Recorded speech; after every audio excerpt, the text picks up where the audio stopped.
Enfin, j'ai rencontré quelqu'un. Un fleuve à découvrir encore. Nous aimer comme si l'amour c'était la mort.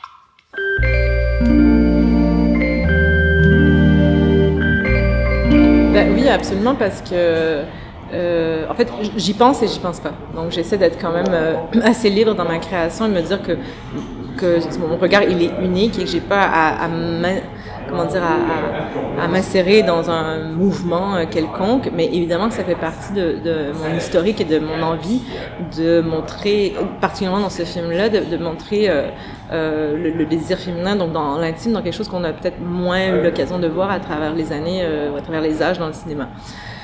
Donc c'est vrai que particulièrement dans ce film-là où il y avait beaucoup de scènes d'érotisme, de sexe, il a fallu que je me pose des vraies questions sur mon regard et comment j'avais envie de filmer la sexualité d'une femme ou le désir. Et donc c'est vrai que je me suis posé la question beaucoup justement sur les scènes d'érotisme et de sexualité, notamment dans le film où d'abord je m'étais mis des contraintes, donc ne pas voir le corps de mon actrice parce que j'avais pas envie de la dénuder, donc on la voit, et j'avais envie que les scènes de sexe ce soient des scènes de dialogue, qu'elle arrive à faire comment dire, avancer l'histoire et non pas juste pour et après, ben oui, j'ai réfléchi beaucoup. Tu sais, je pensais à Jane Campion dans la leçon de piano, comment elle avait filmé le désir chez sa protagoniste. Et donc, évidemment, c'est des questions qui me taraudent et qui finissent par être importantes dans la manière dont je vais filmer. Après, je vais pas le faire comme un geste politique parce que je pense que l'art doit être dénué de tout. En fait, l'art est politique, mais nous, comme créateurs, on doit se retirer vraiment juste à être dans l'instinct et avoir envie de filmer ce qu'on a envie de filmer. Et comme ça fait partie de ma construction sociale, mentale et de mes valeurs, évidemment que je prends un soin à regarder les femmes ou à les filmer d'une manière qui me semble plus juste peut-être de ce qu'on a eu dans les dernières années ou avant en tout cas.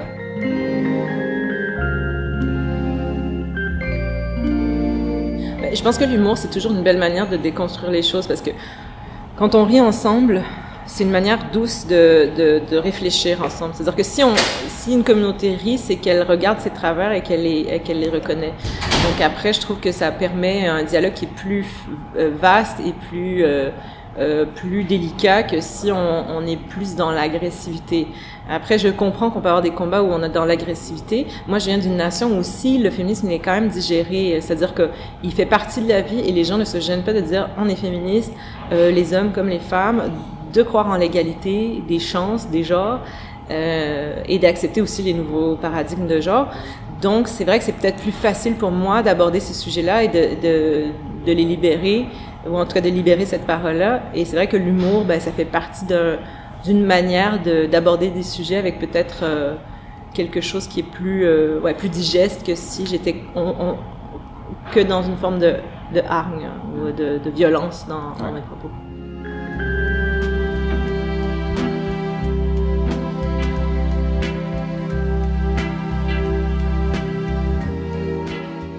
Mon rapport au personnage masculin, il est le même que mon rapport au personnage féminin. C'est-à-dire que, tout d'abord, et avant tout, c'est des êtres humains. Donc, j'ai envie de les aimer et de les aborder et de les créer avec tendresse et de les regarder avec tendresse dans leurs qualités comme dans leurs failles. Et j'ai voulu effectivement, mais en même temps, c'est un portrait d'une société, de la société québécoise aussi. C'est-à-dire que Sylvain, il est dans un cliché de virilité, de ce qu'on imagine, une forme de grosse masculinité, de mec qui répare des trucs, mais il peut tout aussi bien pleurer, être tendre, dire qu'il aime, nommer les choses, parfois avec maladresse, mais comme Sophia aussi peut être maladroite. Donc j'épargne pas mes personnages, qu'ils soient féminins ou masculins en fait. Et moi je pense quand même que si on veut arriver à un accord, à changer les choses, mais c'est 50% de la planète des deux côtés. Donc, il faut arriver à communiquer ensemble. Faut pas être dans le rejet de l'autre. C'est la meilleure manière de ne jamais s'entendre. Tu sais. Donc, moi, je suis pour le féminisme, c'est un humanisme. Hein. C'est pas pour les femmes, par les femmes que, je veux dire, on va pas vivre en autarcie. C'est d'accepter qu'un genre subit une forme de domination et comment on peut arriver à rééquilibrer pour que ça profite aussi aux hommes. Parce qu'il y a des... On est dans un système de domination, on n'est pas dans un truc où... je parle des femmes qui sont plus dominées en général, mais il y a aussi des hommes qui sont dominés par ce patriarcat-là et qui sont pas bien dans ce patriarcat-là. Donc ça profite à tout le monde en fait d'arrêter d'avoir des rapports de domination qui sont dans la violence et juste d'accepter une forme de respect et d'équilibre, et que le pouvoir ça devient quelque chose qui soit mu par faire en sorte que les autres se sentent bien et pas pour écraser les autres.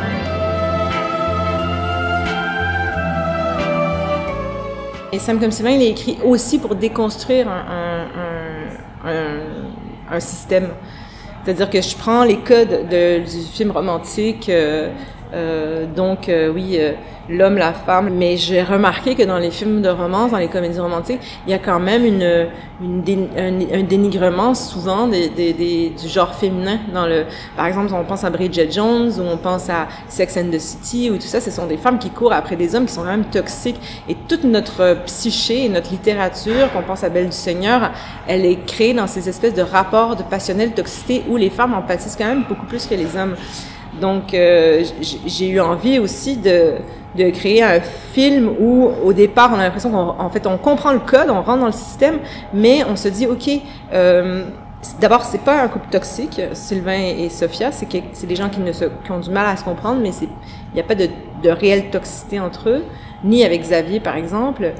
Et après, donc, je pense que j'aurais pu faire le film autrement, ça aurait pu être 2 femmes, ça aurait pu être 2 hommes, mais je pense que ça aurait créé d'autres enjeux dans le film et l'enjeu important, c'est de dire, est-ce qu'on peut redéfinir aussi le couple hétéronormé en trouvant des manières d'être plus équitables dans nos rapports, voilà.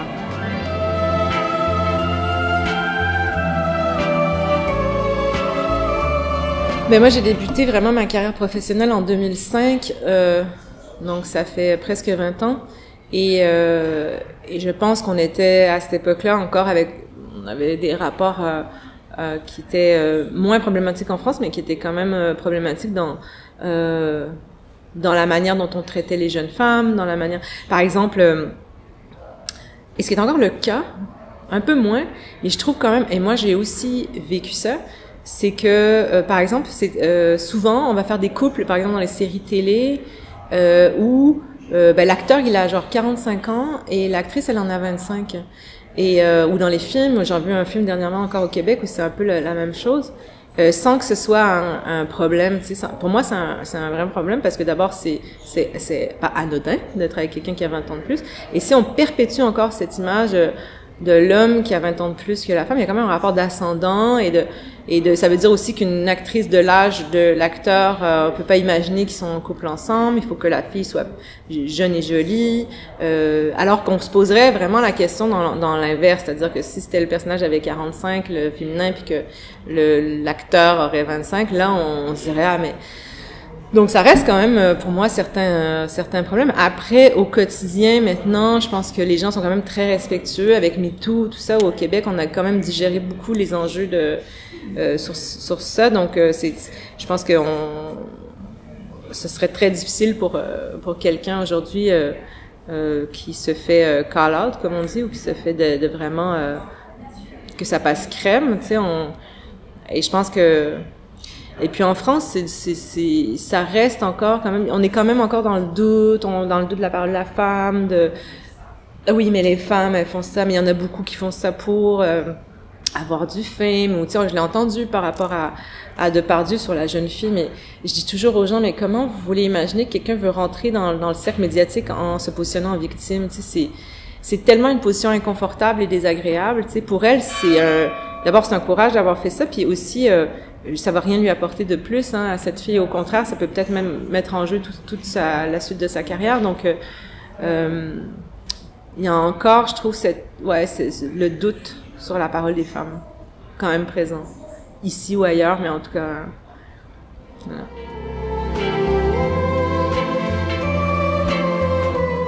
Mais moi, je pose toujours la question de la qualité aussi de l'œuvre. Tu sais, c'est juste...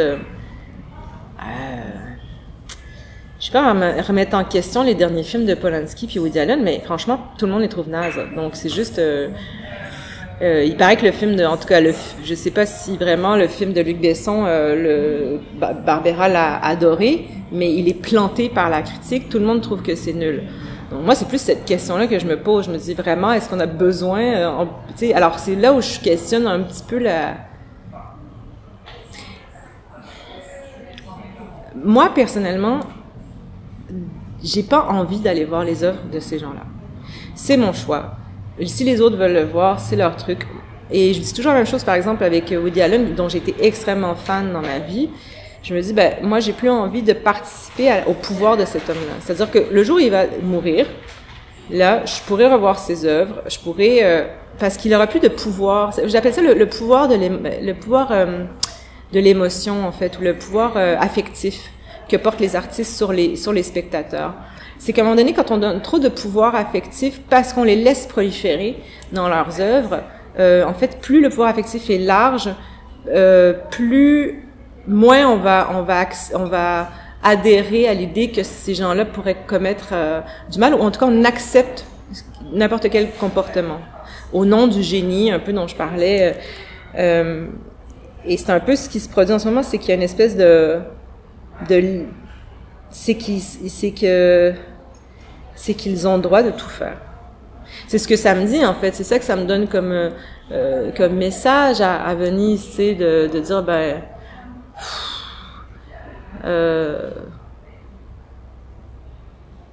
moi, on dit, par exemple, chez Polanski, je sais pas, c'est 12 femmes, je pense, ou... Je sais bien que Samantha, elle a dit, genre, je veux plus qu'on en parle, je suis amie avec Polanski, mais elle a peut-être plus envie de se positionner en victime dans sa vie aussi, parce que c'est épuisant. Puis je la comprends à un moment donné de dire, c'est bon, ça reste que les faits sont les mêmes, tu sais. Moi, je pense pas trop à ces gens-là plus qu'aux femmes qui ont vécu ça, tu sais.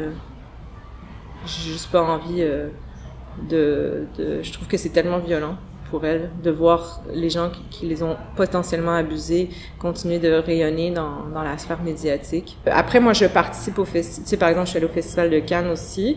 Donc, si j'accepte d'y participer, d'une certaine manière, j'accepte les choix aussi du festival. Ça m'appartient pas. Moi, ce que je souhaite, c'est que toutes les œuvres aient une place.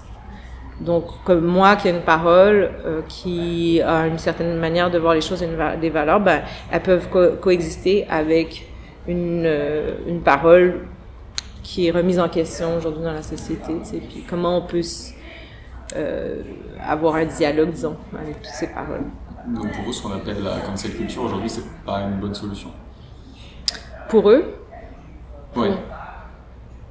J'imagine. Mais c'est parce que je pense qu'il y a beaucoup de gens qui s'accrochent au principe de la justice, tu sais, ne croient qu'en la justice, mais tout ça existe pour une raison, c'est parce que le système judiciaire est pas adéquat. Donc, c'est un peu comme, je pense toujours aux Noirs américains, tu sais, je pense à quand Rosa Parks, elle s'assoit, c'est bien Rosa Parks son nom, qui s'assoit dans le bus, elle a pas le droit, légalement, elle a pas le droit de se mettre là. Mais si elle s'était jamais mise là, jamais les lois auraient changé. Donc, à un moment donné, c'est ça aussi, il faut arrêter de dire...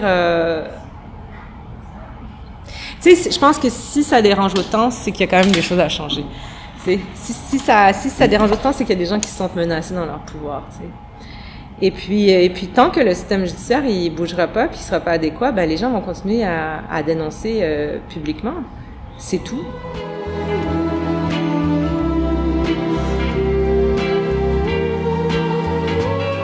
Mais c'est sûr que moi, quand on parle du female gaze, je veux que ça soit fait par tout le monde. Je veux dire, les hommes ont vraiment le droit aussi d'écrire sur les femmes et s'ils les regardent de manière juste.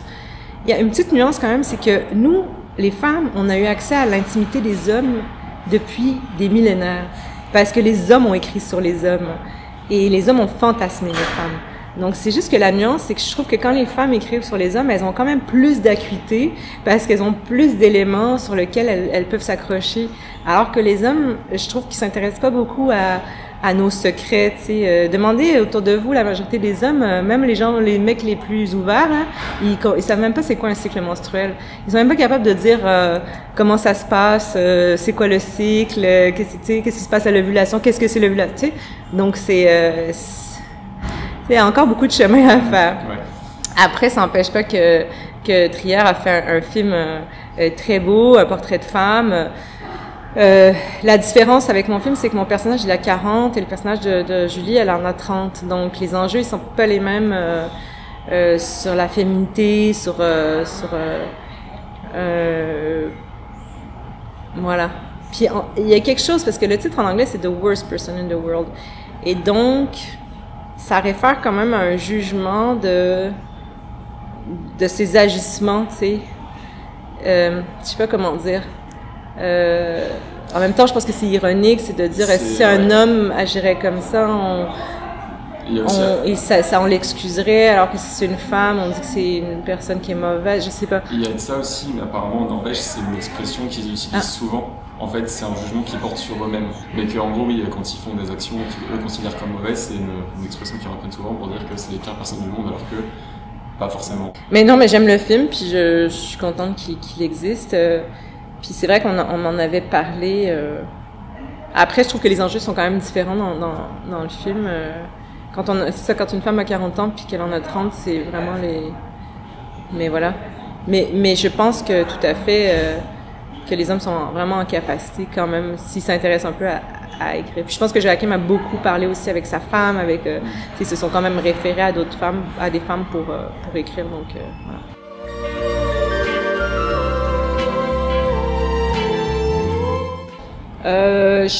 Je sais pas si elle a des responsabilités en plus, mais moi j'ai écrit ce film aussi pour me questionner sur mon propre milieu et pour tester nos propres limites, c'est-à-dire que c'est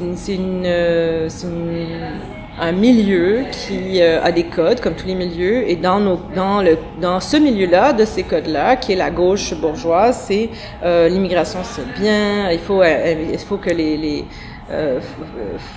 faut accepter les réfugiés, on est équitable dans les genres, faut aller vers l'autre, on est ouvert d'esprit, on est écolo. Bon.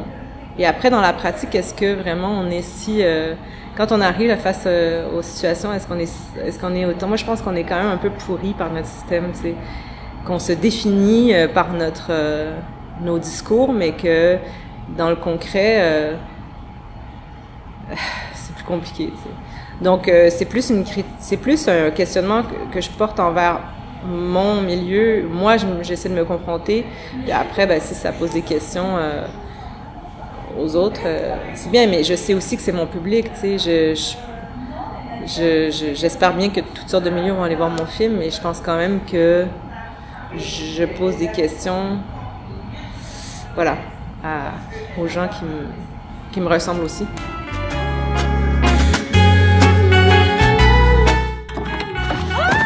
Hey boy, es-tu correct? Oui.